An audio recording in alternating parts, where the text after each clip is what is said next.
पहले उस तांत्रिक की अटपटी लाश और अब यह खून से लथपथ बच्चा। 1785 में अपने पिता के देहांत के पश्चात राजकुमार नमन सिंह ने राज संभाला, परंतु प्रजा उनके चचेरे भाई को राजा बनाने की मांग करने लगी। तब क्या, नए राजा ने अपने भाई सहित 7 घरों को आग लगाकर अपनी शक्ति का प्रमाण दिया। फिर लोग सर झुकाकर उनकी सारी बात मानने लगे। आज सामने बैठा यह बच्चा उन्हीं का बेटा है।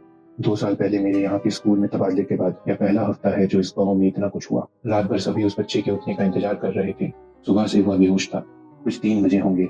सभी की प्रतीक्षा करते करते हल्की फांक लगी, तब अचानक गांव के चारों ओर से तेज और तीखी चीख सुनाई दी। गांव का प्राचीन मंदिर लपटों में घिरा था। कुछ लोग उसकी ओर भागे। तभी हमारी नजर राजकुमार पर पड़ी, जो हवा में तैर रहा था। अचानक आंखों के सामने अंधेरा छा गया और एक ठंडी एहसास के साथ आवाज आई, ब्रू बंधक से ब्रू सरोवर। सुबह हम सब की आंख खुली। कल रात हम सब बेहोश हो गए थे। वह बच्चा अभी भी खटिया पे बैठा था। मैं उठा और उससे जाकर कुछ पूछताछ करने की कोशिश की। मैंने अपनी टूटी फूटी बोली में उससे पूछा कि आखिर यह सब क्या चल रहा है, क्या हो रहा है इस गांव में। उसने बताना शुरू किया कि इस सब की शुरुआत उसके पिताजी की लगाई हुई आग से हुई थी।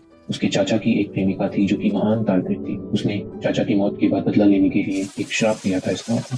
यहाँ 3 साल तक सूखा पड़ा, सैकड़ों लोग मरे और उसके बाद जाकर राजा ने कुछ तांत्रिकों से विनती कर इसका उपाय करवाया, लेकिन वे सब रिश्तेदार थे। छल करके उन्होंने हमें रूह बंधक बनाया। हमारी रूहों का सौदा उसने किसी शक्ति के साथ कर रखा था।